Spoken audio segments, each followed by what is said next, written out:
नमस्कार दोस्तों, स्वागत है आपका हमारे YouTube चैनल जरधारी क्लासेस में। दोस्तों, उत्तराखंड लोक सेवा आयोग यानी यूकेपीएससी के माध्यम से आज यहाँ पे एक लेटेस्ट विज्ञापन जारी किया गया है। यहाँ पे आप देख सकते हो विज्ञापन प्रकाशन की तिथि है 1 सितंबर 2021।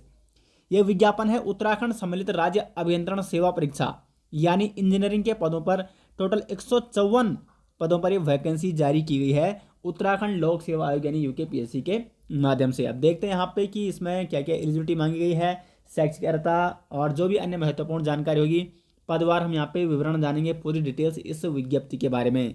तो चलिए दोस्तों वीडियो शुरू करते हैं। दोस्तों यहाँ पे आप देख सकते हो रिक्तियों का कुल विवरण है 154 पद। टोटल कितने पद हैं यहाँ पे? 154 पद हैं। और जैसे मैं आपको पहले ही बता चुका हूँ कि किस चीज़ की वैकेंसी है, इंजीनियरिंग के पदों पर। अब देखो यहाँ पे विभाग का नाम क्या है, अलग अलग विभागों में ये वैकेंसी निकली है। तो ग्रामीण निर्माण विभाग के अंतर्गत जो सहायक अभियंता यानी सिविल इंजीनियरिंग के जो पद हैं, तो टोटल यहाँ पे 24 पद हैं ग्रामीण निर्माण विभाग के अंतर्गत। उसके अगर हम सिंचाई विभाग की बात करें तो सिंचाई विभाग में टोटल यहाँ पे अगर हम देखो ग्रामीण निर्माण विभाग में सिविल इंजीनियरिंग के 24 पद हैं, जबकि सहायक अभियंता के यहाँ पे सहायक जो इंजीनियरिंग है उसके 1 पद हैं। उसके बाद सिंचाई विभाग में यहाँ पे सिविल इंजीनियरिंग के 46 पद हैं और यांत्रिकी इंजीनियरिंग के कितने पद हैं? 10 पद हैं यहाँ पे। उसके बाद लघु सिंचाई विभाग की बात करें तो सहायक अभियंता यानी कृषि अभियंत्रण कृषि इंजीनियरिंग के यहाँ पे 6 पद हैं और सिविल इंजीनियरिंग के यहाँ पे लघु सिंचाई विभाग में 2 पद। पेयजल एवं स्वच्छता विभाग में उत्तराखंड जल संस्थान में 21 पद हैं।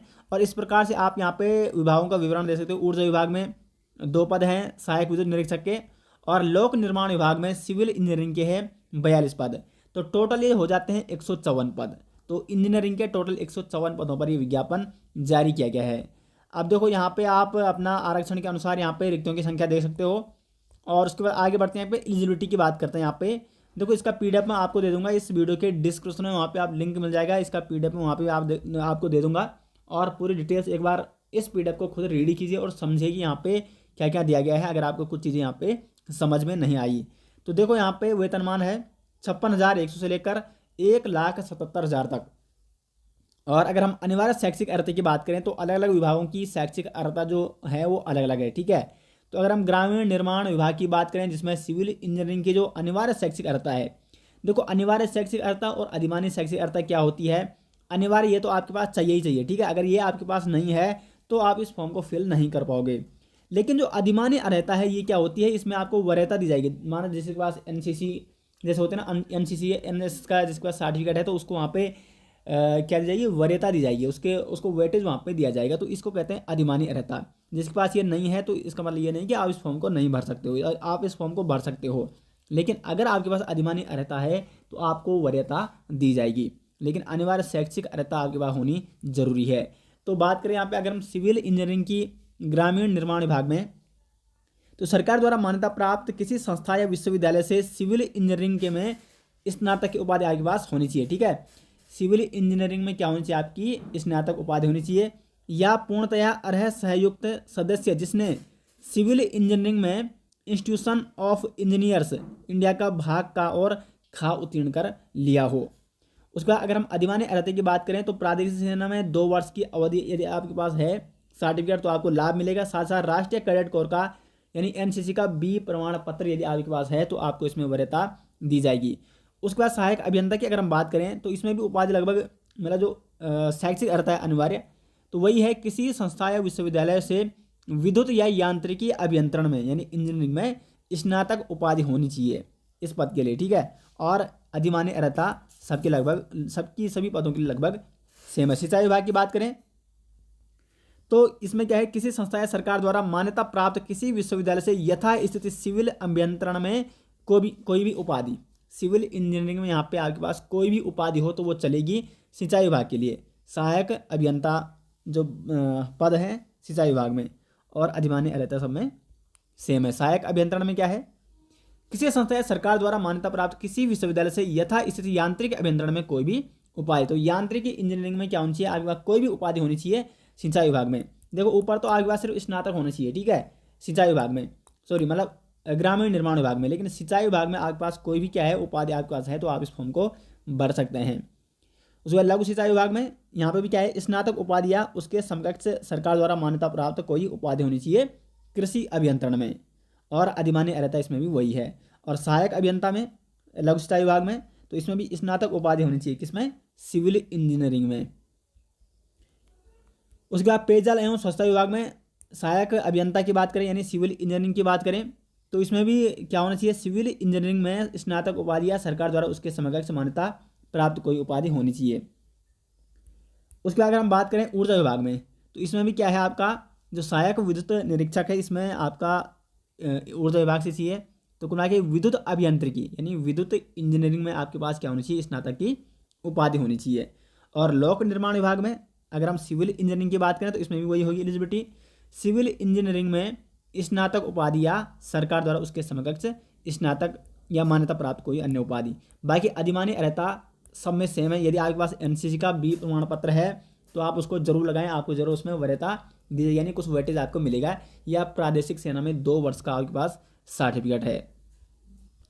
अब देखो इसमें चयन की प्रक्रिया क्या होगी, तो सबसे पहले आपके पास एक एग्जाम होगा ऑब्जेक्टिव टाइप, जिसमें वस्तुनिष्ठ प्रकार यानी ऑब्जेक्टिव टाइप क्वेश्चन पूछे जाएंगे, और जो उसमें क्वालिफाई होगा उसके बाद इंटरव्यू होगा।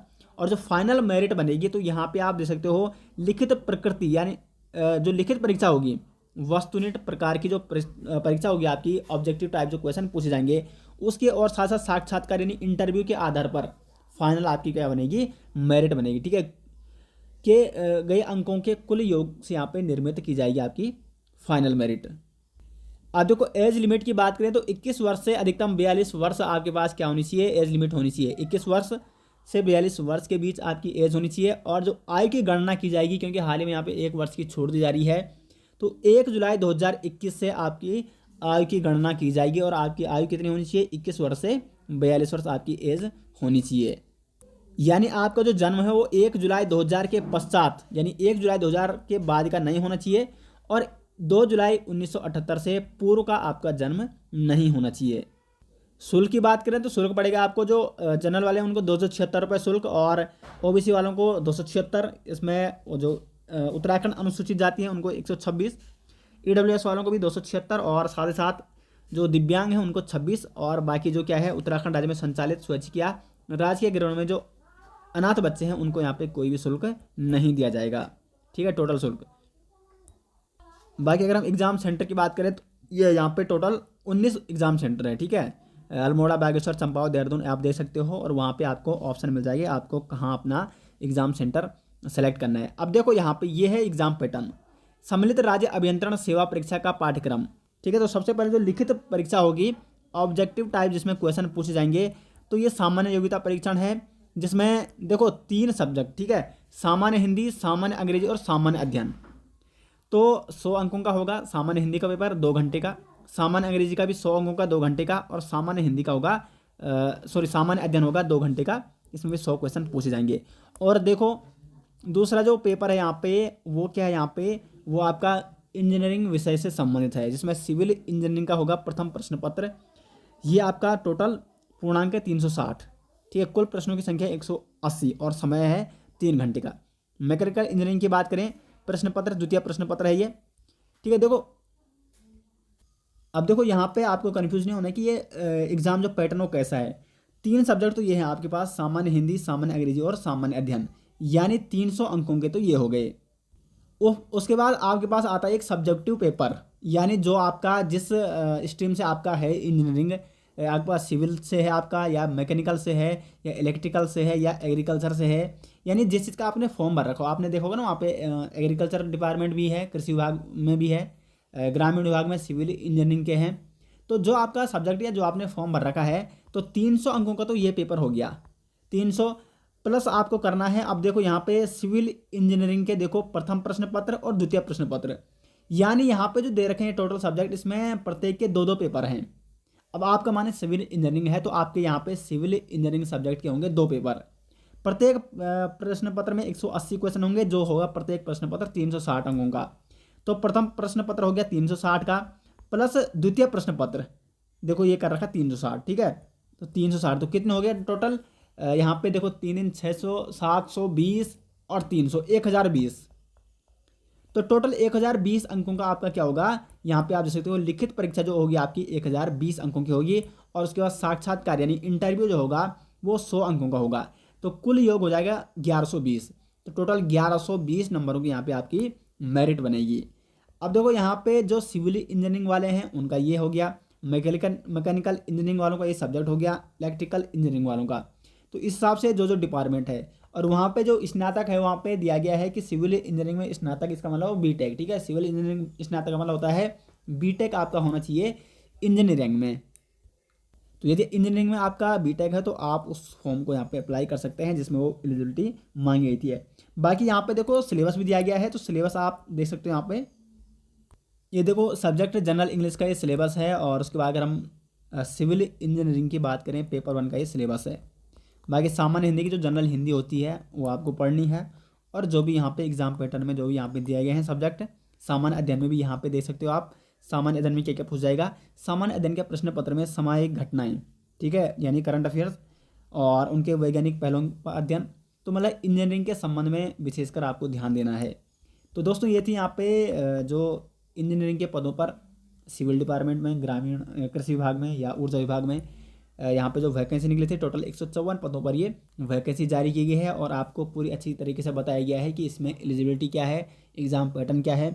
फिर भी यदि आपको किसी चीज़ में डाउट है तो इसका PDF आपको दिया जाएगा इस वीडियो के डिस्क्रिप्शन में, वहाँ से आप इसको डाउनलोड कर सकते हैं और एक बार स्वयं रीड कीजिए और समझने की कोशिश कीजिए कि कहाँ पे क्या दे रखा है। तो आशा करते दोस्तों आपको वीडियो पसंद आई। वीडियो पसंद आए तो वीडियो को लाइक और शेयर जरूर करें, और ऐसी लेटेस्ट अपडेट पाने के लिए इस चैनल में पहली बार आए तो चैनल को सब्सक्राइब जरूर करें। मिलते हैं दोस्तों नेक्स्ट के साथ, तब तक के लिए धन्यवाद।